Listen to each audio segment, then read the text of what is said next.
Olá pessoal, prontos para mais um Logotonia? Lembrando sempre que o Logotonia é uma produção do Grupo de Pesquisas Avançadas em Materialidades, Ambiências e Tecnologias, composto por docentes técnicos e estudantes da Universidade Federal do Sul da Bahia. O Logotonia está presente em diversas plataformas, Twitter, Facebook, Instagram, YouTube, e os episódios estão publicados no SoundCloud, iTunes e Spotify. Assine nosso feed no seu app preferido. Eu sou o Márcio Carvalho e esse é um programa da série Teoria e Ficção. Hoje nós vamos discutir o filme Mad Max Fury Road, do versátil cineasta George Miller, de 2015. Vamos tentar relacionar o filme com o tema da moda, os ANCAPs, ou anarcocapitalistas. Estamos aqui hoje com os professores Guilherme Fósculo.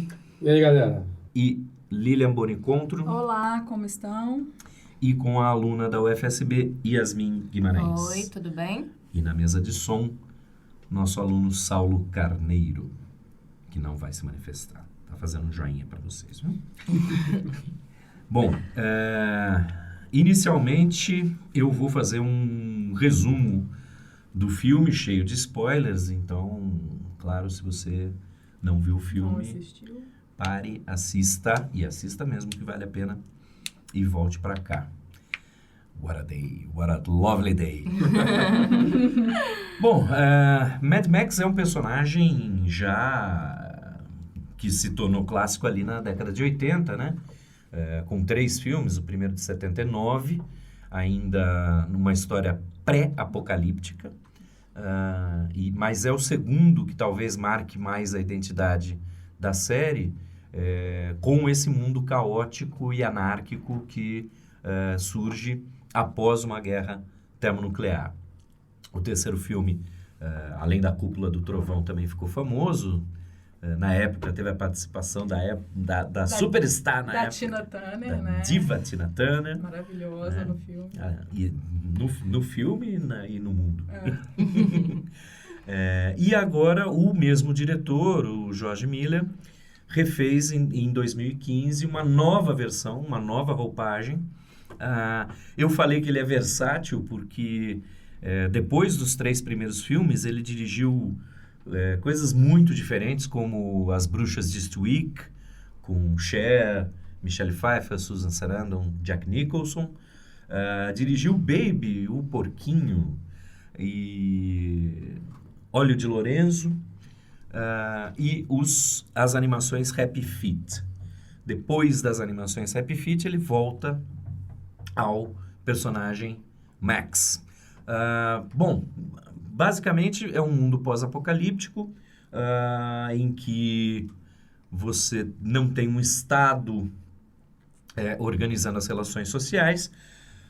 Max é Mad Max, exatamente, porque ele começa dizendo que o mundo está tão caótico que ele não consegue dizer quem está mais louco, ele ou os outros. E o filme começa com 30 minutos absolutamente vertiginosos. A gente reviu ontem e não sei se Yasmin percebeu, mas a mãe dela, quando acaba a cena da tempestade de areia, a mãe dela fez... Parece que a gente está prendendo a respiração por 30 minutos. É uma sequência... Sufocante. Agonizante, na verdade. Você se sente naquele lugar de aquela agonia, aquela euforia de vamos sair daqui, sai correndo, dando fuga. Com perseguições constantes de carros modificados no deserto.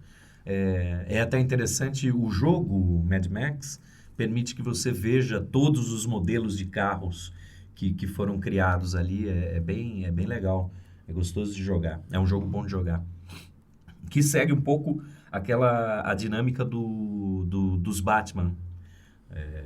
O combate é bem a dinâmica dos Batman, só que ambientado ali no deserto, então vale a pena. Dentre todos os filmes do Mad Max produzidos, eu acho que esse é o que melhor, e muitos críticos foram para essa direção, melhor capturou o cenário, né? Melhor capturou a estética do Mad Max, né? A gente tem que lembrar que os primeiros filmes, até 85, você não tinha uma pós-produção digital. Então, agora você consegue limpar, deixar o deserto, por exemplo, deixar o deserto completamente sem nenhuma vegetação. né? Você faz toda essa limpeza. Só uma árvore morta. Só uma árvore morta. Aquilo, como o menino ali. diz. Bom, eu acho que eu não vou passar pela sinopse, pela história toda, mas é uma história de redenção, é uma história de uma das... é uma história de mulheres, isso é muito interessante. Acho que é uma coisa para a gente discutir, que eu me lembro que quando o filme saiu, houve algumas críticas... machistas. Pois é. Teve críticas dos dois lados, né? Os homens reclamando, alguns homens reclamando que, o filme é Mad Max, mas a personagem principal é a Furiosa, a Charlize Theron. Tem uma outra coisa também, que são as meninas, né? E como que elas mudam durante o filme. Elas começam como protegidas e depois elas se tornam... mais ferozes, assim. Protagonistas, Elas começam a tomar atitudes de acordo com a sobrevivência delas, né? Foi o que a gente estava falando, né? Quando a loirinha, como é? Asgard, um negócio assim. A primeira loirinha a falecer, que está grávida, quando ela morre, ou antes dela morrer, quando ela toma um tiro, na verdade, de Max. Que é um leve raspãozinho assim na perna, gente. Eu acho que você se corta muito mais em casa com uma faca do que o tiro que ela recebeu. E ela vira e faz uma cara de sofrimento como doeu. E Furiosa só tem uma coisa pra responder pra ela. Tipo, aqui fora tudo dói. Não tem essa opção de não ter dor. É sobrevivência mesmo. Então, você tá ali toda hora na pancadaria. Você vai ser batido, amassado e tal. O negócio é levantar isso aí e continuar. A intenção parece que elas foram criadas numa redoma de proteção, e quando elas foram pro mundo e elas viram o que é o mundo mesmo. A gente está falando das parideiras do Immortan Joe. Sim. Né? Ele é um dos líderes. Você tem, parece que 3 grandes cidades, Fazenda de Balas, Vila Gasolina e a Cidadela. E ele é o líder da Cidadela. Por produção de filhos, né, no caso. Isso. Pelo leite materno que ele tem. Exatamente. Grande fonte de água e comida também. Eu, na verdade, queria fazer uma provocação primeiro, e vai na seguinte direção. No lançamento do filme, me lembro que várias vozes se levantaram para dizer que era um filme com uma produção feminista, né? No sentido de que você tinha participação de protagonismo feminino no filme, ou da Charlize Theron, e que parece, no final das contas, de fato no filme ser uma personagem até mais destacada, talvez você poderia chamar ela da personagem principal do filme, né? Mais do que o Mad Max, e que isso seria um ponto positivo do filme. Agora, por outro lado, eu fiquei pensando que, ao mesmo tempo, o filme associa bastante a imagem da mulher a essa coisa da natureza, essa coisa e que reforça a ideia de que a natureza é mulher, ou de que no sentido de que, né, a natureza tem que ser cultivada, é exuberante e etc. Isso aparece. Que ela vem do Vale Verde, né? Como ela chama. Do Vale Verde. E que parece reforçar um pouco essas coisas de, né, mata virgem, ou de natureza como, né... Elas são voltadas totalmente ao cultivo, né? Tanto que a senhorinha mais velha, ela tem uma sacola de sementes e ela mesmo fala, não, isso aqui é o real deal, é as originais. Então, e assim, eu não sei se é só uma impressão minha, se seria errado dizer que nesse sentido parece que ao mesmo tempo que você tem protagonistas femininas, você tem protagonistas mulheres, você tem um reforço dessa ligação entre natureza e mulher, sabe? Entre elas eram tipo as guardiões, né? Ali. Exato. Se você pensar naquelas vulvaline que são encontradas depois, né? Eu acho que nesse ponto tem esse clichê, sim. São homens brancos, velhos, que destruíram o mundo. As meninas falam várias vezes, quem matou o mundo? Elas perguntam. E são homens brancos, velhos, heterossexuais. E aí, esse contraste é meio clichê, mas ele é bem colocado. E tem esse reforço dessa coisa da força da mulher enquanto natureza, principalmente nas mulheres que amamentam, né? Essa coisa do leite como se fosse uma força natural da vida. E então reforça, de alguma forma, esse clichê. Então, mas só lembrem que o clichê, entre aspas, parece mais um projeto de dominação, assim, né? No sentido que essa natureza mulher, você tem que preservá-la, protegê-la, e outros clichês, desbravá-la, enfim, parece que possibilita esses tipos de associações que não são tão não são tão para frente no sentido do feminismo, né? É um antropomorfismo um pouco machista nesse sentido, assim. E aí quando você pega e simplifica tudo a pessoas, você vê que na verdade são um conjunto de pessoas que entenderam uma sociedade que estava completamente errada e resolveu tomá-la para ver se fazia melhor, né? Que a tentativa sempre é essa, né? A gente vê uma coisa ruim, a gente vai lá e tenta consertar na espera de que o resultado seja menos ruim do que já estava. Então, quando você tira esse lado, assim, machismo e feminismo, são um conjunto de pessoas. Tanto que não são só as mulheres, elas trabalham em conjunto com mais 2 homens. Então, eles eram os homens que tiveram a consciência do que elas estavam tentando fazer também. Não é uma questão, assim, também só de... eles foram usados ali. Porque o Max também fica numa situação de ser usado. Ele ajuda elas a chegar na cidadela e depois ali ele vai embora. Como quem diz assim, vou voltar ali pro deserto, comer meus calango ali, correndo, e ficar tranquila. Entendeu? Eu sei que puxa esse protagonismo, mas talvez porque ele estava fazendo uma participação muito grande na história dela, na verdade. Ele foi ajudar ela em uma missão. Talvez tenha sido a primeira vez em um dos filmes que isso tenha acontecido. Ele parou para ajudar. Eu não sei porque eu não assisti, viu, gente? Licença aqui abrindo parênteses. Eu não assisti os outros filmes, então não sei o que eu estou exatamente comparando, mas irei assistir. Mas do que você falou, Yasmin, eu acho que é interessante o seguinte... a linguagem que o Zizek gosta muito de dar para esse tipo de situação é do mediador evanescente. É um protagonista, uma figura que aparece simplesmente para fazer acontecer alguma coisa e desaparece depois. E parece que é o papel do Mad Max na história, né? Mas nesse aspecto a gente tem que louvar, porque normalmente é uma mulher que aparece para que o protagonista homem cresça, tal. Normalmente ela é raptada, ou ela está passando mal em alguma catacumba, ou não sei, ela só quebrou uma unha. Não é assim que funciona e tem que ter realmente aquele homem pra vir salvá-la, ajudá-la nessa cidade. Né? E com o Furiosa você já vê que não tem isso. O contato deles e o nível de confiança deles eu não preciso te proteger porque você sabe se virar. Tanto que o único momento que eles têm uma linha de afeto, que é quando ele fala o nome dele, é ela ali quase morrendo, toma meu sangue.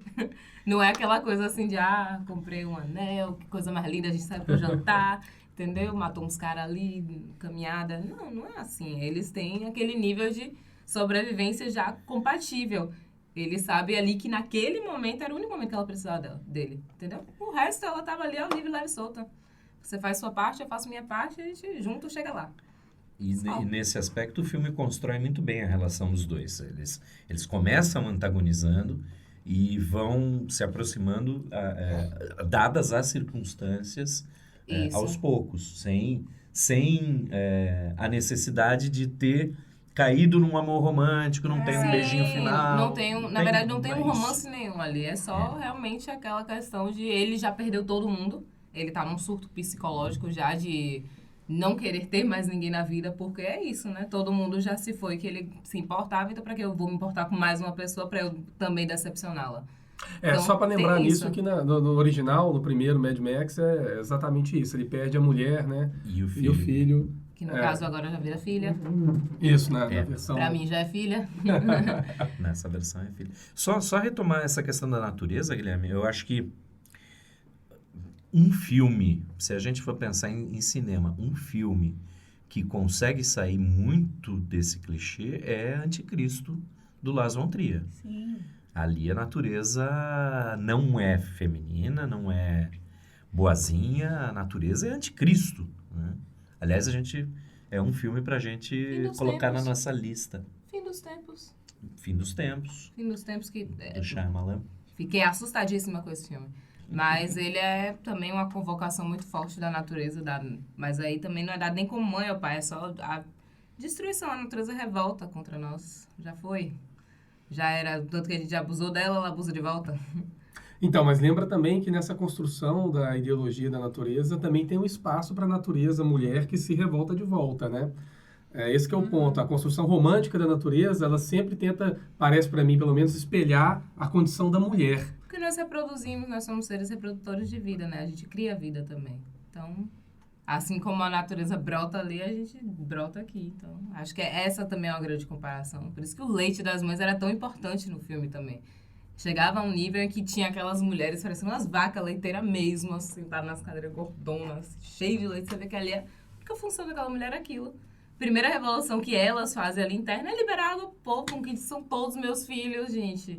E deve provavelmente ser todos os filhos ali delas de algum ponto da vida. Então... Ainda nessa Terrorizante. pauta da natureza, tem um autor que chama Timothy Morton, que tem um livro que chama Ecologia Sem Natureza. E o título dele é curioso, porque a ideia seria essa, né? Ele vai dizer, bom, temos que tentar limpar isso que a gente chama natureza, dessa ideia romântica, etc., e que foi muito construída ali no século XVIII, XIX. Alguns outros autores, como um filósofo alemão que chama Sloterdijk, vai até antes, vai na Grécia Antiga, na construção dessa ideia um pouco ideologizada da natureza, porque no final das contas essa ideia constrói uma imagem de natureza que você quer preservar. E você não necessariamente trabalha com aspectos da natureza que não são nada antropomórficos, por assim dizer, né? Sim. Agora, essa questão do lado da natureza também ser muito feminina é religião. Tem muitas religiões que indicam isso. Tem a questão da Pachamama, tem a questão mesmo da mãe natureza, as Wiccas, as bruxas, que usavam muito de ervas e outros afins da natureza para poder fazer medicina, ou bruxarias mesmo, ou só inventar arte. Mas era muito usado por mulheres. Acho que também essa questão de ficar reclusa muito tempo sozinha às épocas, que essas coisas que eu citei, né, eram praticadas mesmo. Às épocas as mulheres ficavam numa cabana sozinha, o marido ia caçar, passava 2, 3 dias fora, ficava ali colhendo umas plantinhas, colhendo umas frutinhas, fazendo uns negócios, inventavam as artes. É muito feminino por esse lado também. Porque a mulher sempre foi deixada para essas coisas mais leves, vamos dizer. Que não são, né? Existem plantas que são extremamente venenosas. Passar aqui na sua pele e morreu. Então, eu acho que esse é o lado também que deixa muito feminilizado. Que as mulheres abusaram muito desse lado. Então, fica aquela coisa do conhecimento. E no cristianismo também, na mitologia judaico-cristã, você também tem a natureza sendo criada para o homem, da mesma forma que a mulher foi criada para o homem. Né? O homem estava sozinho lá e Deus criou uma companheira. E, como eu sempre falo com os alunos, o mandamento que a gente normalmente associa não cobiçar a mulher do próximo, se você for ler lá, é a mulher, o burro, o vaso, é propriedade. Né? Esse não é um mandamento de cobiça, é um mandamento de manutenção da propriedade privada. Garantindo que o seu será seu. Isso, inclusive a mulher. Inclusive a mulher. A mulher, o seu produto e a natureza. Que você, né? Então, isso vem de longa data. Agora, veja, o lado, ainda reforçando esse lado, mas trazendo já um pouco para a pauta que nos interessa no episódio, né? Sim. Me parece que a Cidadele lá, do Immortan Joe, ao mesmo tempo, é um lugar que controla essa natureza, né? Que é um lugar que determina água, né? a utilização desses recursos, Tem né? um poço de baixo, que é o que eles falam, que eles puxam no grande poço de Aquacola. A Aquacola do subterrâneo. Você consegue perceber que todos os vilarejos têm algum recurso natural que é o que faz a cidade se... Então, a Vila da Gasolina é o poço petróleo, de petróleo, provavelmente, ali a água. De bala deve ser mineração. Então eles têm esse controle através da utilização da natureza, né? Isso. Então você vê o comedor de gente, ele é um cara extremamente controlador. Ele fica ali no meio daquela guerra toda, só fazendo a linda contabilidade de quanto ele está perdendo e como está acontecendo a briguinha de família, né, no caso, do outro rapaz. De modo que talvez pudesse dizer que o cenário de Mad Max, que é um cenário distópico, é um cenário anarcocapitalista, né? No sentido de que você ainda tem a propriedade privada garantida ali, no caso da Cidadele, né? Pelo Immortan Joe e os seus filhos de estupro ali, né? Não se vicia em água. Faz mal. Mas que a única garantia de que aquela Cidadele, ela ainda será propriedade de alguém, etc., é a força do próprio Immortan Joe e dos homens que, e no caso ali, homens mesmo, que estão protegendo aquele recurso e distribuindo ele de acordo com aquilo que eles bem entendem e disputando com outros centros, né, de propriedade privada anarcocapitalista, porque não há Estado, né, a utilização desses recursos, né? Eles, na verdade, as duas outras fazendas são como se fossem apoios de guerra e ele fosse o apoio da construção da base. Ele é o topo da cadeia alimentar, porém ele é a base, porque ele fica com os soldados, a comida a água e as mulheres para poder reproduzir aqueles soldados. Enquanto os outros têm a reprodução de carros e tudo mais, mas a gente sabe que não é só isso que a gente precisa, né? Para continuar sobrevivendo, né? Então, é necessário água, é necessário comida. Então, de uma certa forma, eles também são submissos à cidadela. Acho que é por isso que o nome, inclusive, é cidadela. Ele fica ali como se fosse o rei, né? Na verdade. Ele é o rei de tudo. Ele tem os contratos com os outros, mas ele é que manda ali. Ele tem a maior parte dos recursos. Se ele quisesse fechar ali e deixar fechado também, né? Seria interessante. Agora, uma coisa reacionária do filme, nesse sentido, é que me parece que o filme promove a ideia, antes de que qualquer luta, no final das contas, por liberdade, é uma luta de uma pequena quantia de indivíduos.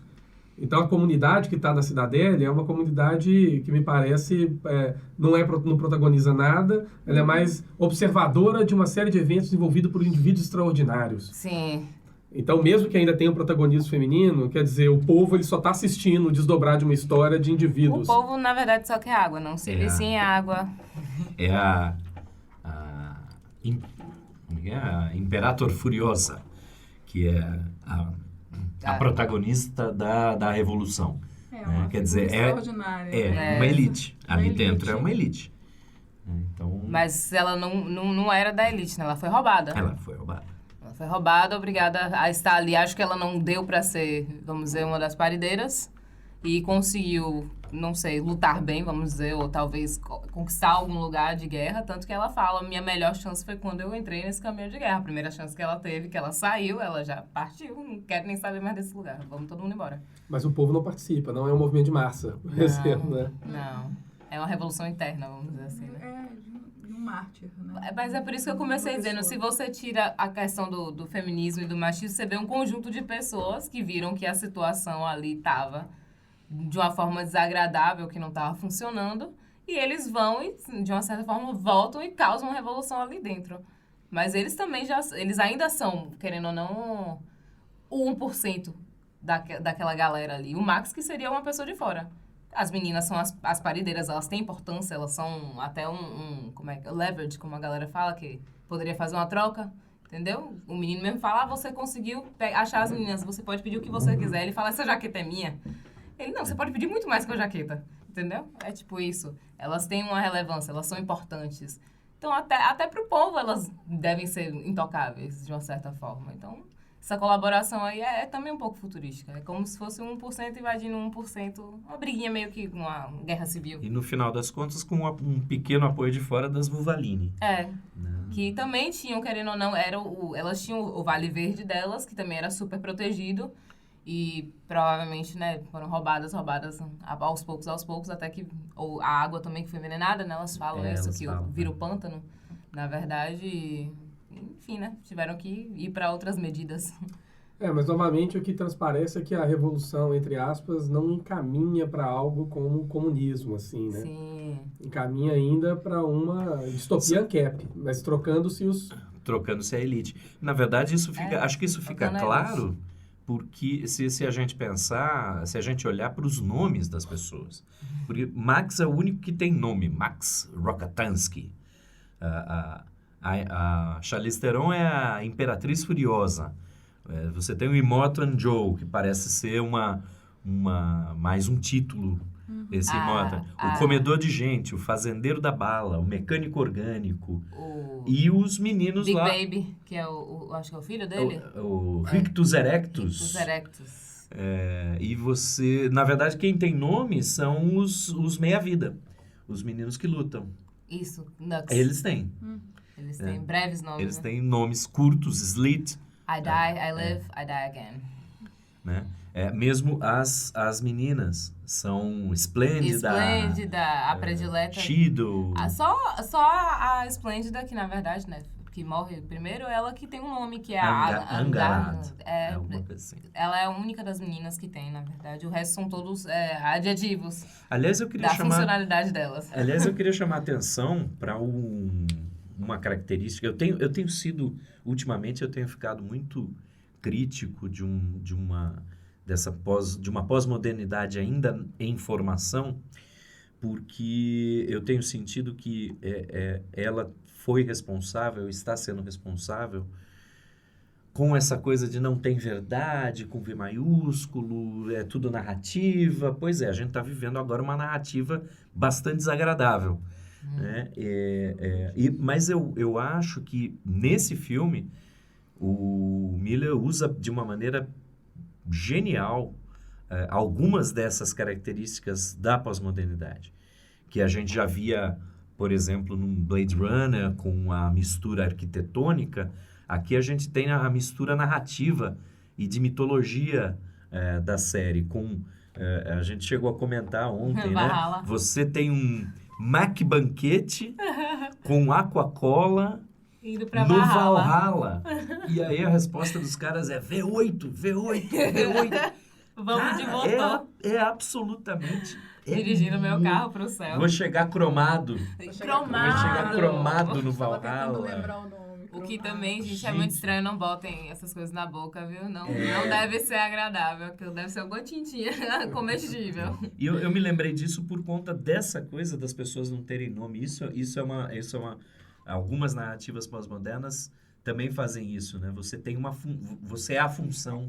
Eu ia falar, Incrível. as pessoas são funções, assim como os cromados lá, eles tinham as funções e os doadores de sangue. O blood bag, o saco de sangue. Saco de sangue. Então, as pessoas, elas não são pessoas, elas são funções dentro daquela sociedade. A não ser que você passe a ser uma pessoa, né? Que nem Você o Morton Joe. Ou que nem o Nux tentou ser, caso ele conseguisse matar a menina e não morrer, ele provavelmente subiria de cargo. Assim como ele conseguiu chegar nas meninas e pegar um pedacinho de pano desse tamanho assim, e já pôde subir no carro com o cara. Então, ele é bem assim, tipo, você tá fazendo por mim, então ótimo, você tá aqui, você é relevante, você vai morrer e vai seguir aquela estrada que eu tô te prometendo aqui, enchendo sua cabeça de lorota há muito tempo. Então, vai acontecer tudo aquilo ali, vá lá e faça. Que ele não consegue, ele tem um leve tropeço, ele medíocre, como quem diz assim, é só mais um. Entendeu? Eu tenho tantos de você aí que até os medíocres dá pra, pelo menos... Mas o medíocre, mediocre, é interessante porque quando eles vão... É mais uma colagem, né? É o Kami Crazy. Quando os Kami Crazy vão se suicidar e levar inimigos junto. Witness me. Testemunhem, witness me. E aí, quando ele é bem sucedido, todo mundo também fala mediocre. Só que aí, medíocre, mas aí com um sentido positivo. Orgulho. Acho que o orgulho desse medíocre que eles falam é o resultado que vem depois, na verdade. Porque se fosse algo espetacular, é como se ele tivesse resolvido com a vida dele, né? E não, na verdade, só acrescentado um pouco. Então, acho que é mediocre por causa disso. Porque, por mais que ajudou, não ajudou tanto assim, entendeu? Você fez um pedaço aí. Deu pra atrapalhar um pouquinho, mas não foi... Eu não sei se teve alguma outra frase de alguma coisa bem sucedida. Eles não sucederam muito bem, quase nada, na verdade. Então, não sei se teria algum outro grito, por exemplo, depois, caso fosse, né? Se ele conseguisse derrubar o caminhão, alguma coisa, só tem o Witness Me mesmo. Mas uma coisa curiosa sobre isso é porque quando a gente foi pensar num episódio e estava debatendo sobre o filme que ia trabalhar para pensar, né, alguma distopia ANCAP, eu fiquei pensando se eu conseguia pensar em algum filme, algum produto que promovesse uma utopia ANCAP. E eu não consegui pensar em nada. E só consegui pensar que ANCAP só tem distopia, né? Eu não sei onde que está a utopia ANCAP, no sentido de, né, um mundo que de fato funcione da melhor forma possível, se não há Estado, e se só há propriedade privada, e se a lei, a polícia, enfim, todas as instâncias que são produzidas pelo Estado são privatizadas, né? Então, não veio à minha cabeça alguma comparação, algum comparativo para, enfim, para falar, olha, também tem essa utopia aqui e tal. Eu nunca li em Rand. Você já leu? Não, nunca li em Rand, mas talvez você tenha razão. Talvez no Atlas, né, possa ser o desenho de uma utopia, né? Mas eu não li, então não posso falar. Eu posso falar de uma... Ai, meu Deus, como é que eu vou descrever esses loucos? Um grupo, o primeiro grupo ANCAP que eu conheci, que eu tive contato, foi em 1997. A internet estava começando a pegar no Brasil, eu usava na universidade, na Unicamp. E eu encontrei um grupo... acho que é norte-americano, certamente norte-americano, que se baseia num livro que foi escrito na década de 80 E aí eles tinham uma narrativa que eles acreditavam, eu vou contar para vocês, é louco, mas eles acreditavam, que talvez se aproxime de uma utopia ANCAP, mas tem que ter muita boa vontade, tá? A ideia dos caras era a seguinte, o site chamava Neotech, eu encontrei aqui pelo archive.org, porque eles saíram do ar acho que em 2017, eles estavam até pouco tempo aí ainda. Firme e forte na luta. A ideia é a seguinte, olha que maluquice. A ideia deles é a seguinte, o ser humano evoluiu fazendo business, negócios, negociando, trocas racionais. Segundo eles, isso é uma característica natural do ser humano. Tá? E os estados, ao imporem restrições ao livre business, estão restringindo o ser humano em sua evolução.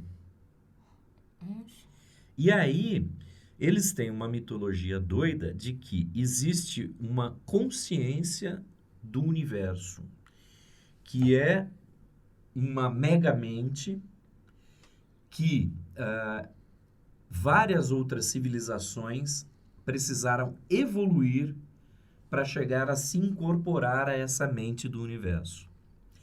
Então, que o fim do Estado, né, ainda não se usava o termo anarcocapitalismo, mas o fim do Estado permitiria Seria essa evolução. Exatamente, que o ser humano mais livremente fizesse seus business e se isso se expandisse por todos os seres humanos, e nesse momento em que nós estivéssemos todos num livre comércio, nós evoluiríamos e nos tornaríamos uma mente só, e essa mente única se uniria à mente do universo.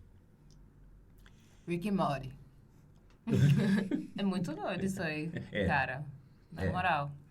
Mas aí E como eles justificavam, por exemplo, as questões que hoje o Estado entra como provedoras num lugar onde não há mais Estado, né? E eu querendo dizer, como a conversa que a gente teve já algumas vezes, de que qualquer utopia ANCAP que se preze acaba colocando grupos privados, né, nos lugares de ação do Estado, né? Sim, grandes empresas.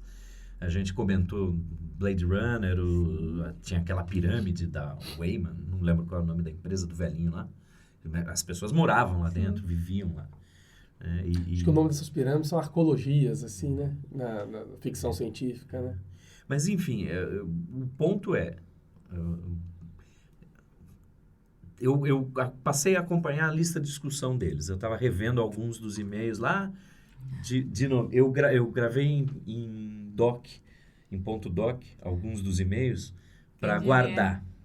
Para guardar, e estão servindo agora 20 anos depois. Caso esse grande cérebro fosse unido, eu tenho aqui. I knew that. Mas um ponto, eu acabei saindo do grupo, que eu comecei a ficar com medo, porque o pessoal começou a discutir um exemplo aqui. E o que a gente faz com as pessoas que são mendigos, moradores de rua? Eu ia tocar nesse ponto. Tal. Aí, Cura da pobreza. E aí, alguém ali na lista, alguém falou, olha, é o seguinte, o ser humano é caracterizado por ser business, por fazer negócios. Então, eles não são por não fazerem. Essas pessoas abdicaram da sua condição humana. Uau. Isso é um karma? Não. Parece um karma, né? Elas abdicaram, elas não querem ser humanos. Aí alguém até usou a seguinte frase, se um cachorro louco te ataca, você mata. Nossa! E essas pessoas, nessa ideologia, estão abaixo dos cachorros loucos, porque elas são humanas que abdicaram de ser humanas. Agora é curioso isso que você estava dizendo, porque num nível um pouco menos nazista do que esse, né? Tem um instituto brasileiro, que é o Instituto Mises, que incorpora algumas dessas discussões ANCAP. E eu estava lendo ontem também, em preparação para hoje, uma das discussões ali no Mises. E era engraçado porque o autor, cujo nome não me lembro, ele tentava argumentar algo na direção de que países capitalistas no mundo, e bem-sucedidos em seu capitalismo, produzem pessoas mais generosas do que países menos capitalistas ou com uma pegada mais socialista. E ele pegava alguns índices de doações para poder fazer esse tipo de afirmação. Uau. É interessante, ao mesmo tempo, esse tipo de argumentação. Vou chegar na crítica disso. Porque um autor liberal como Nozick, que é autor de Filosofia do Direito, um livro dele que chama, se eu não me engano, Anarquia, Justiça e alguma coisa. Depois eu vou me recordar. Não é exatamente isso, não. Mas ele vai fazer a argumentação de que lugares que possuem um Estado maior, um Estado provedor, são lugares, são organizações, por princípio, egoístas, porque elas inibem o comportamento de caridade da parte dos indivíduos. Ou seja, lugares que possibilitam que indivíduos acumulem propriedade são lugares que promovem mais a caridade. E aí a crítica típica, enfim, né, de qualquer pegada mais progressista, não vou dizer nem comunista, a esse tipo de argumento, é que o cenário ideal é um cenário onde você não precisa da caridade dos indivíduos. Isso. Claro, né? Porque a distribuição funciona, a correção funciona de maneira tal qual você não precisa de um valor como o da caridade para enfim, fora, né? Que essas pessoas devem ser investidas, elas devem ter um investimento nelas, ou seja, de conhecimento, devem ter suas próprias casas, deve ser questão de caridade delas é desnecessário, né, na verdade. Do ponto de vista estrutural, a caridade de agentes super ricos é quase insignificante. Não altera estruturalmente a Toma uma garrafa de uísque aqui de 10 mil reais. Como se diz, né? Bill caridade. Gates... É como se dissesse isso, né? Bill Gates tira de uma mão e dá com a outra mão, assim, né? Mas no final das contas a roda é essa, né? Você está tirando de determinada maneira, né? Agora, isso me lembrou um comentário que eu vi na internet circulando, não lembro onde, numa dessas mídias sociais, a respeito de uma brasileira que mora na Alemanha. Ouvimos essa semana, né? Lemos... Eu li também esse comentário. E que ela estava dizendo que ela procurou uma casa de doações na Alemanha para doar as roupas usadas, porque ela e a família pregavam desapego. E ela queria que as filhas dela tivessem ou filhos, não lembro, tivessem a mesma sensação que ela teve no Brasil, quando a mãe dela ia doar roupas para abrigo, aquela sensação prazerosa de ajudar. Não de ajudar, mas de receber as lágrimas das pessoas que você está assistenciando, o agradecimento delas e tal. E na Alemanha ela não conseguiu encontrar nenhuma casa que quisesse receber essas coisas usadas dela. E ela foi procurar saber depois por que ela não encontrava com essas pessoas que gerenciavam esses abrigos na Alemanha. Elas diziam, porque os meninos, as meninas que aqui estão, têm coisas novas. Eles recebem uma parcela do Estado, etc., para comprarem roupas novas, tênis e tal. Então, quando chegam doações para a gente acaba tendo um problema, que é como a gente vai se livrar desses objetos que as pessoas não precisam. E ela estava fazendo um apelo meio que de chateamento, querendo dizer, aqui na Alemanha eu não consigo ser caridosa. Eu não consigo ser agradecida, né, na verdade. Não conseguem me agradecer por aqui. Que triste. Tô aqui fazendo meu papel, ajudando vocês que não querem ser ajudados. Mas esse é o princípio, eu acho, que norteia discussões como a do Nozick, como a do Mises Brasil, de agentes liberais que acham que quanto mais liberdade econômica, mais caridade. Percebe?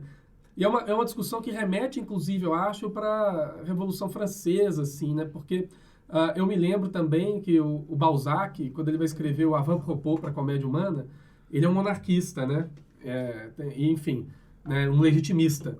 E uma das coisas que ele escreve, muito embora o Balzac seja bastante admirado pelos marxistas, né? Por Engels e etc. Né? Numa carta de Engels a Madame Harkness, se eu não me engano, que é famosíssima no meio, ele vai e elogia, na verdade, o realismo literário com base em Balzac. E a prova dele de que o realismo funcionava como método de análise social era de que Balzac, apesar de se declarar legitimista, colocava já as suas simpatias ao lado da classe trabalhadora. Já entendia que não existia mais espaço para monarquia, né? Então, a literatura, nesse sentido, de Balzac, conseguiu capturar um movimento histórico do qual não havia como regressar mais. Mas, apesar de tudo, quando Balzac vai defender a monarquia, o que ele defende? A caridade. Os monarcas cuidam do povo e esse princípio de caridade, né? E que me parece ser esse espírito, né? Mas agora, atualmente, eu acho que tem mais nessa onda mais recente, tem mais um espírito da propriedade privada. Né? Esse pessoal consegue ser monarquista no sentido de dizer que o monarca vai cuidar do país como se fosse dele, porque como propriedade privada, eu vou deixar para os meus filhos. Né? Então, é uma loucura esse meio aí. Nesse meio campo, até você chegar ao anarcocapitalismo completo, tem gente que defende, por exemplo, o retorno de monarquia, porque o monarca pode tratar como propriedade privada.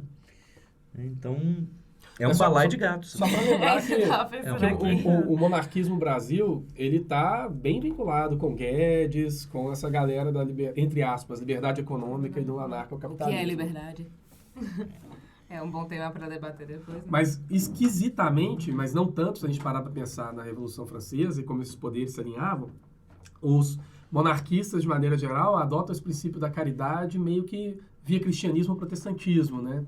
Um valor, por assim dizer. Valor. Eles cuidam da população, seria algo dessa ordem, né? Sim, E, sim. e como é que funcionaria a justiça? Porque a gente estava comentando aqui. O que é justo. O que é O que justiça? passaria a ser justo, na verdade, né? O que é justiça? Como é que Justiça se McDonald's. operaria, né? Justiça McDonald's. McDonald's. Explica aí para nós. Então, é uma discussão bastante, assim, sem muita concordância no meio anarcapitalista, pelo menos pelo pouco que eu consegui ver em pesquisa, mas me parece que existe uma galera que adepta, né, de um axioma da não agressão, de que seria um entendimento mínimo, mesmo que não haja Estado, de que os indivíduos devem se restringir ou se conter de agredir as pessoas físicas, né, uma das outras ou suas propriedades. Mas o que regulamenta isso não é nada além de um acordo tácito, não há um Estado assim e tal. Ninguém para reforçar, só boa e velha palavra. Só o voluntarismo da adesão dessas pessoas. Então eu prometo não te bater nem roubar a sua fazenda. E por um outro lado, existem os anarcocapitalistas que não são tão anarquistas, que ainda pensam na existência de um Estado, mínimo. mas que são os mais inteligentes, que entendem que a propriedade privada e o direito só tem razão de ser dentro de um Estado. Fora do Estado, enfim, se eu tenho o meu, né, aparato jurídico privado e você tem o seu e tem mais 30 ou 40, como que isso funciona? Como que o acordo mínimo funciona? E se cada pessoa tem direito a uma... Tem direito não. Contrata de acordo com as suas capacidades. Não tem direito. Não tem direito. Esqueça Contrata isso. de acordo com suas capacidades a sua força de segurança particular. Ou seja, quanto mais rico e, né, com condições, melhor sua proteção será, gente. Não, e assim, eu tenho certeza que esse pessoal não está falando de orelhada, deve ter alguma base teórica aí, mas a gente voltar para Locke, a gente voltar para John Locke, ele já justifica a existência do Estado exatamente pela questão da justiça. Ele fala, eu vou tender a punir ou a julgar alguém com mais dureza do que aos meus parentes e aos meus amigos. Então, tem que ter uma força externa Que seja a parte da situação. Exatamente. Um mediador. Isso é lá em Locke que é a base dessas Mas liberdades. os anarcocapitalistas, eles têm que ir em Locke para poderem defender a ideia de que o que garante uma propriedade é o trabalho humano estar misturado com aquele objeto natural. E é legal, porque um autor como Rothbard, por exemplo, que é um dos pais do anarcocapitalismo, bem citados pelo astrólogo Cavalo de Orvalho, Cada nome especial. Ele vai dizer, por exemplo, a respeito da escravidão nos Estados Unidos, de que numa utopia anarcocapitalista, essas terras que foram cultivadas pelos braços de escravos deviam ser propriedade dos seus herdeiros. Dos herdeiros dos escravos. Sim, tá, tudo bem. Né? Não, sim, mas assim, numa utopia anarcocapitalista que justifique a propriedade privada. Isso já parece um pouco mais de politicagem, mais de tipo assim, vocês que estão aí, vocês tiveram ancestrais e ancestrais. Mas com o detalhe que Locke justifica a escravidão, né? Claro, ele tinha Por ações. dívida. Né? Ele tinha ações. Né? Como dívida? Por dívida. Escravidão por dívida. Sim. E ele tinha ações, né, na companhia escravocrata lá da... Parece que a Folha colocou aí uma reportagem que dizia que Locke colocava Locke junto com os anarcocapitalistas, o que é um absurdo completo. Autores que não chegam ao anarcocapitalismo, mas no estado mínimo. Pensamentos não são.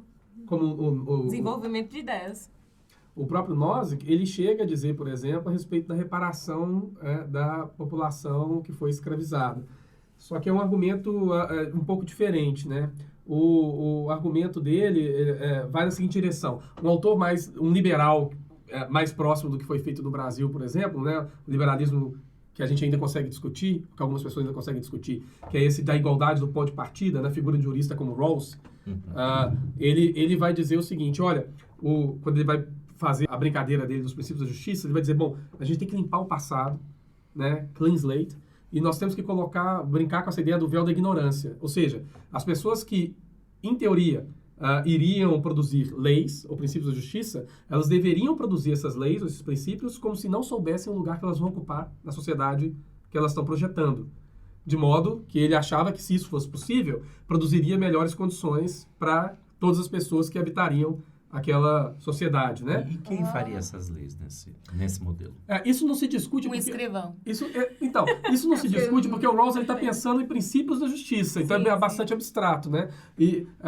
Mas, no final das contas, para que serve essa discussão do Rawls no Brasil? Para se discutir políticas de reparação histórica. Isso possibilita esse tipo de coisa de acontecer. Enfim, por um outro lado, a gente tem esse Nozick, que também é um liberal, e para ele tem que justificar historicamente a propriedade, o que o Rawls não faz. Então ele tem que dar conta, porque se ele quer justificar o acúmulo, né, da propriedade privada, que vai passando de geração a geração... Mas ele está zerando uma história anterior, então como é que justifica? Não, o Rawls era. O Nozick não. O Nozick diz, bom, as pessoas que acumularam, elas têm o direito de, historicamente, passarem o produto do seu trabalho para seus herdeiros ou quem quiserem. Só que ele tem que se ver com a escravidão. Da mesma maneira que um Rothbard tem que se ver. E daí ele tem um princípiozinho ali, etc., que ele vai dizer, bom, deve existir uma reparação para essas populações escravizadas, mas que ele não desenvolve, não reconhece. Mas não pensei nisso. E ele não relaciona... Mas não pensei nisso. Ainda não pensei nisso. E ele não relaciona que algumas dessas pessoas que têm propriedades e bens os conseguiram herdando de quem escravizava. A exploração, né? De exploração, o uso da força... invasões, né? Também. Quer dizer, não dá para zerar isso, né? Agora, de fato, no Brasil, principalmente no Brasil, que é o cenário que a gente está vivendo, né? Eu acho que esse tipo de nova onda anarcocapitalista, e que tem que ver bastante com o cavalo de orvalho, porque vem dos núcleos de formação desse indivíduo, né? Na Virgínia, esse cidadão da Virgínia. Nome é horrível. Ele... e eu vou dizer isso porque eu vi em vários lugares que parte da equipe que compôs a MP da dita Liberdade Econômica foi uma equipe sub-30 trabalhando lá no Ministério junto com o Paulo Jegues para compor essa medida e que foi depenada publicamente como um objeto muito mal escrito, muito mal produzido, que teve que contar com uma série de emendas para sequer se tornar algum tipo de medida que pudesse ser considerada. E tudo. Não é nem levar a sério, é só considerada. E essa equipe sub-30 era uma equipe anarcocapitalista. Então me parece que, muito embora não se atinja o objetivo de qualquer utopia, que seja em Rand, não sei, do que esse anarcocapitalismo deveria ser, a sua instrumentalização concreta, de fato, ela serve para produzir desregulamentação trabalhista no Brasil.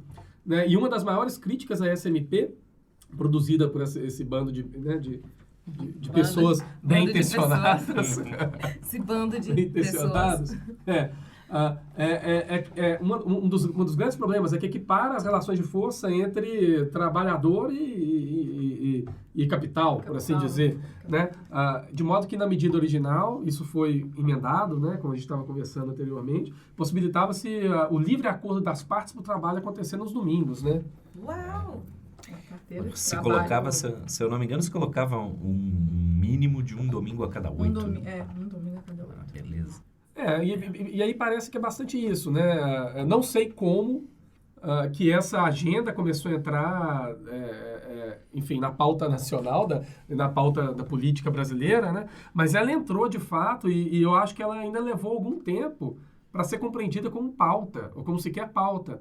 Porque só recentemente, com essa MP, que eu comecei a ver alguns agentes do jornalismo atribuir a paternidade aos anarcocapitalistas. Porque até o início do ano ainda era o quê? Ultraliberalismo. Isso. Quer dizer, a gente... O que é liberdade? A gente passou, nos últimos anos, a gente passou por estágios e parece que foi liberalizando cada vez mais até agora chegar a um ponto que não dá nem para chamar de liberalismo isso que está sendo proposto. Né? Como você disse, pelo menos o liberal tem a consciência da necessidade de certas condições iniciais mais uniformes. A existência do Estado mínimo. Algum Estado, né? Agora, pelo que me parece que essa MP, também de maneira parecida com o Futurice, que a gente está discutindo também, aí parece que é uma coisa meio mal feita, né? Parece que é uma coisa meio rascunho. Tudo que esse governo faz, ele faz nas coxas, né? Quer dizer, não parece de fato... E mesmo porque, se vocês se recordarem, os anarcocapitalistas, né, eles não estavam nem na pauta de uma agenda, né, bolsonarista nas eleições de 2018, né?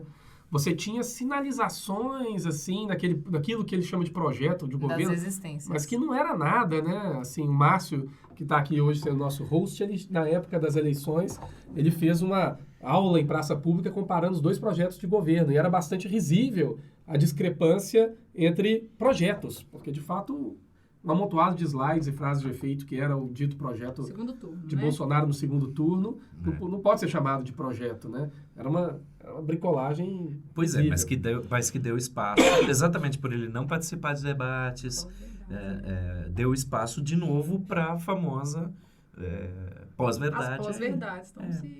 Agora, voltando para o Mad Max, que a gente discutiu, é curioso que o Brasil, dentro dessa gestão, ele se tornou, de novo, né? Tem uma homologia sinistra aí, né? Com a queima da Amazônia agora.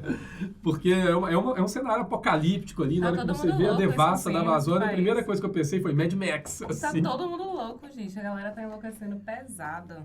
Esse negócio aí E o tema foi definido antes. E o tema foi definido antes das queimadas, né? E aí é a mesma coisa. Eu tenho um componente curricular que eu ministro, que é Campo das Humanidades, e eu sempre peço para os alunos lerem o Não Verás País Nenhum, do Inácio de Loyola Brandão. E calhou na Semana das Queimadas, foi o dia da roda de conversa sobre o livro, e os professores falaram, os alunos falaram, pô, um livro de 81 tá falando tudo que a gente tá passando agora. Então, né? é terrível. Como se ninguém pudesse, né, esperar que pudesse acontecer. É terrível como a gente entrou nas distopias, né? Antes era, vamos ler isso aqui, mas é meio... meio de mentirinha, é só pensamento. Isso.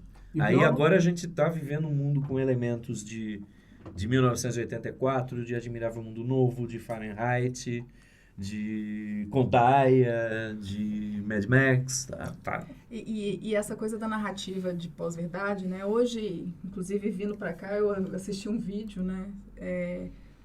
Não sei como chegou a meu conhecimento, que era assim, dizendo que essas queimadas não tem nada a ver com a destruição da Amazônia, com a madeira ou com outras coisas, mas o problema é o nióbio. É o quê? É o nióbio. Aqui é uma articulação das potências externas para se apropriarem da riqueza da Amazônia. Eu acho que isso aí até poderia ser uma pauta futura, e vai ser daqui a pouco, né, sobre globalismo, que tem que ver com esse problema, com essa ficção que orienta as ações desse governo, né, e que faz sentido internamente para esses adeptos aí, né? Eles têm uma matriz de leitura da realidade para poder justificar o que está acontecendo. Bolsonaro chegou a dizer que era um indivíduo de bicicleta botando fogo na Amazônia, na floresta. É o Marcelo D2.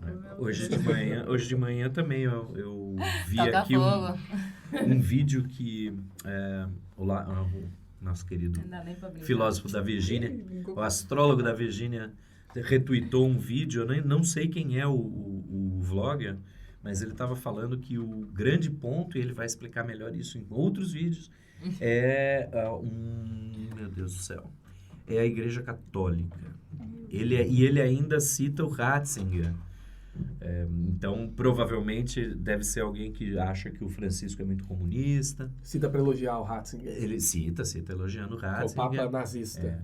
É o Papa que eu nem sei como é que funciona esse dia. Essa semana a CNBB já lançou um vídeo, né? Então, nessa luta junto, então provavelmente deve ter vindo como retaliação, alguma coisa assim. O Sínodo da Amazônia, eu acho que ele fala isso. Sínodo da Amazônia. Sínodo da Amazônia. Rapaz, mas todo o discurso do Bolsonaro, ou do Borsalino, como diz a Madonna. É uma coisa de louco isso aí, viu? Deve ter alguma... muitas vezes eu me pego pensando se não tem uma inteligência ali por trás, produzindo essas coisas aí. Alguém, né? Alguém. Realmente maquinando alguma conspiração, no caso. Já é uma Porque eu nunca pensei em Borsalino fazer tweets dizendo a respeito de colonização. Teve alguém que destacou as frases que não cabiam na boca do Bolsonaro a respeito da fala do Macron.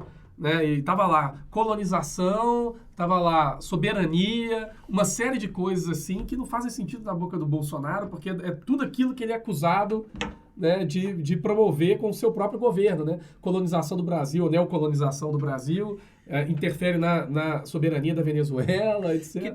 E no final das contas, tanto em Mad Max quanto em Mad Brasil, são projetos de colonização.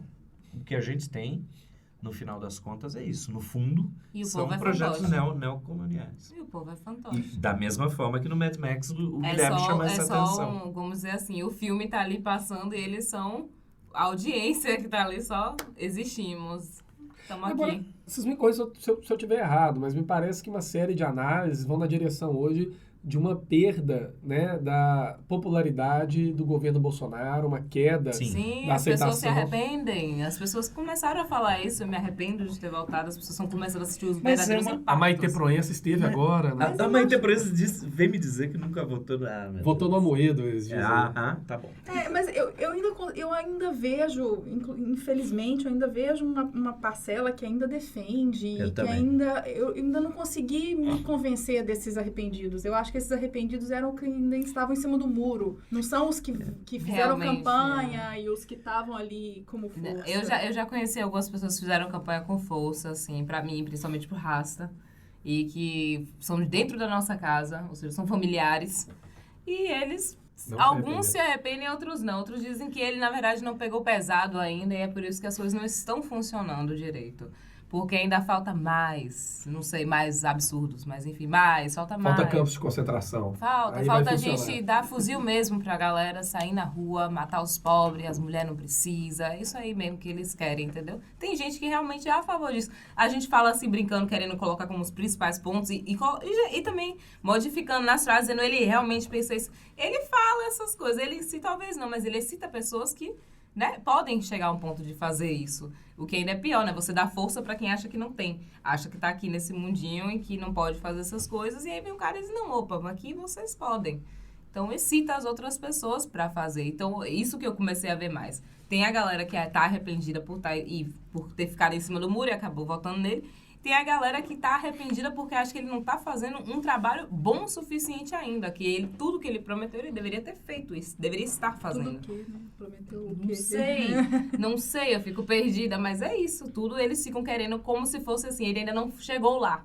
A gente não tá dando tempo pra ele. A gente tá aqui, vamos dizer, à esquerda, no caso, dando críticas em cima, mas ele não teve tempo ainda pra agir. É o que me incomoda nessas pessoas. O que não faz sentido pra mim, mas tudo bem, né? É que há uma naturalização de coisas assim que antigamente, há poucos anos atrás, eram muito absurdas. E aí essas pessoas estão naturalizando isso como se fossem discursos que estão aí, que a gente tem que replicar. Então, isso me preocupa muito. Na verdade, vamos lá, veio da própria imprensa, né? Sim. Eu lembro, a gente não pode esquecer que o Estadão colocou uma escolha difícil. Eu ia falar isso. Entre Haddad escolha e difícil, pelo amor de Deus. Impressionante. Né? Pelo amor de Deus.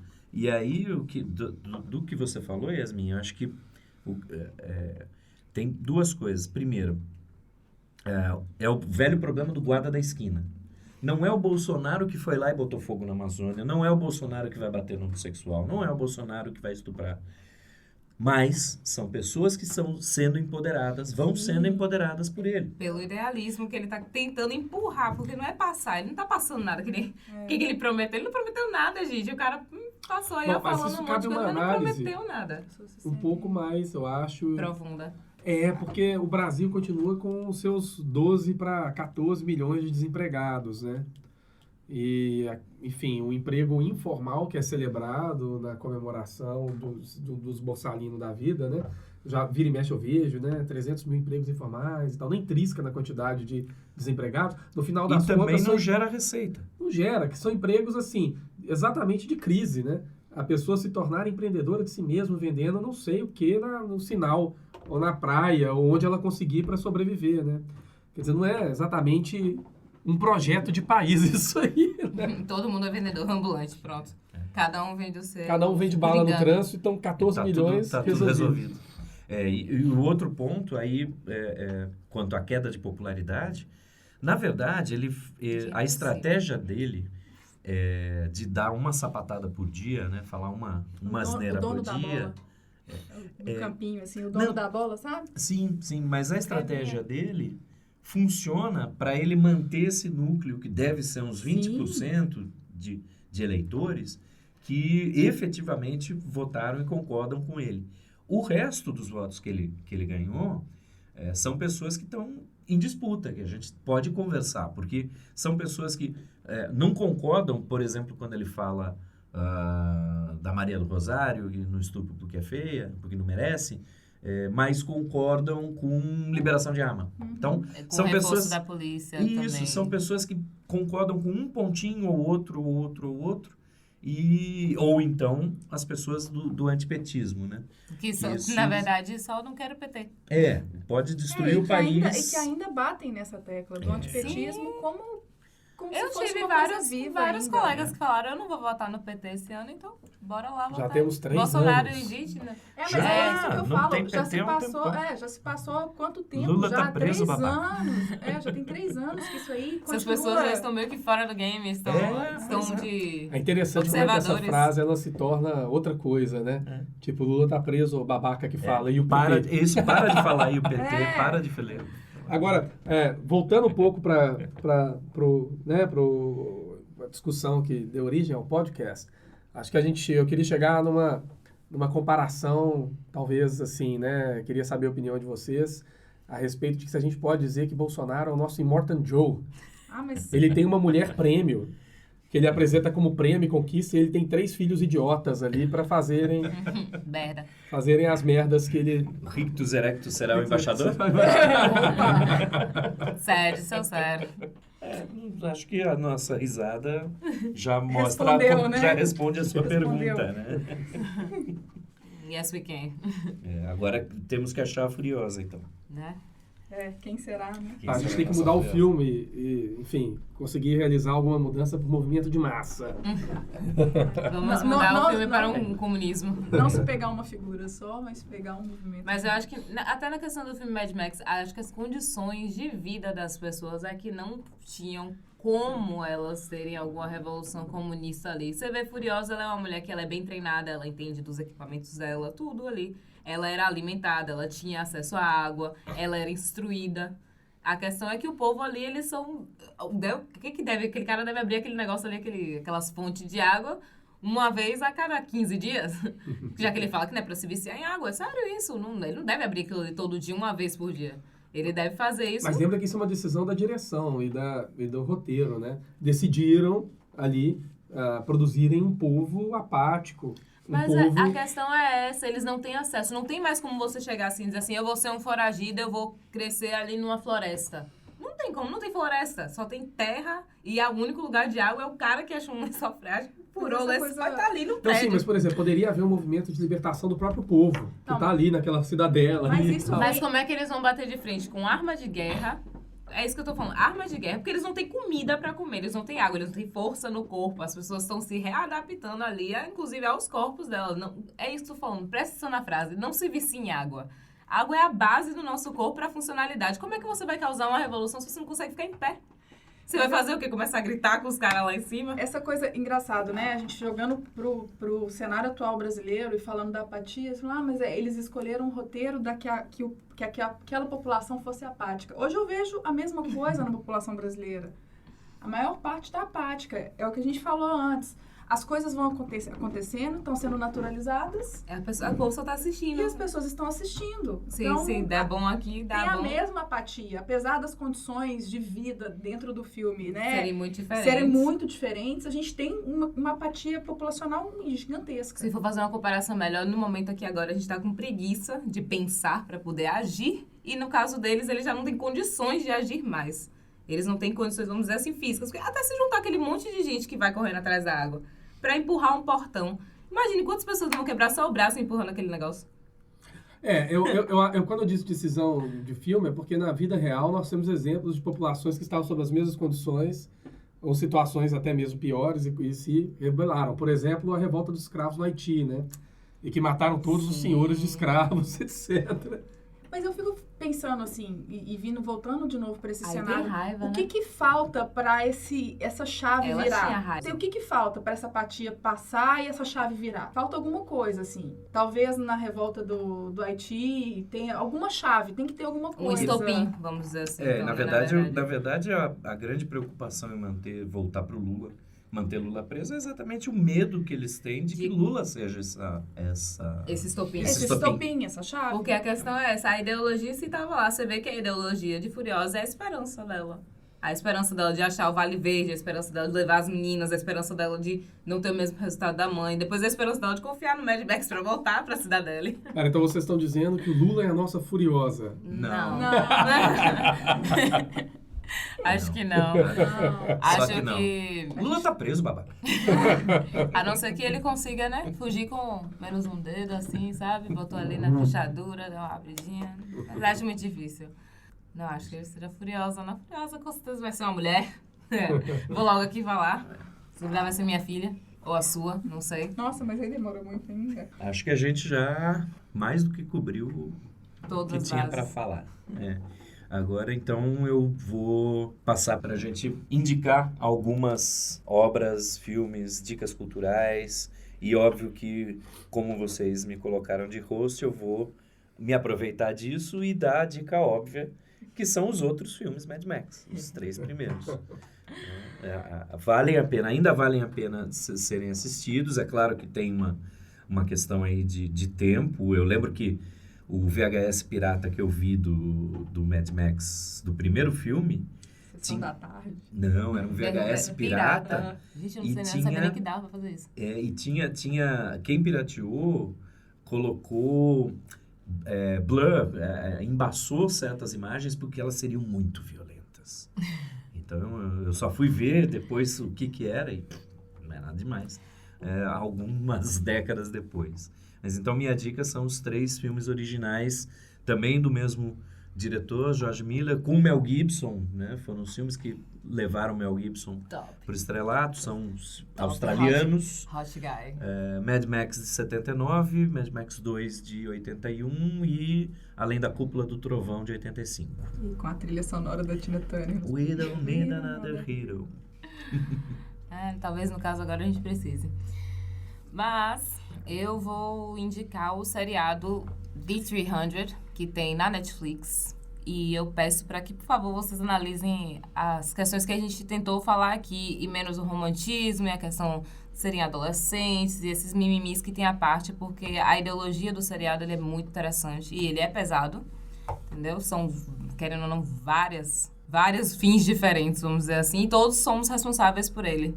A questão é muito de escolhas, então assistam, prestem atenção nesses detalhes e, fora isso, divirtam-se um pouquinho com os mimimis.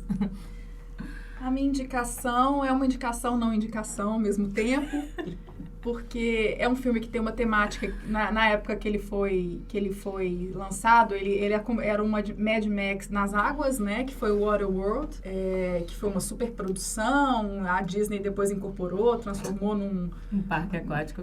Numa atração aquática no parque. É interessante para se ver uma outra visão. O filme eu lembro que na época foi uma das maiores custos de filme, de tecnologia. Kevin Costner estava no auge lá da sua... Mas assim... Deu um prejuízo enorme. Deu um super prejuízo de bilheteria.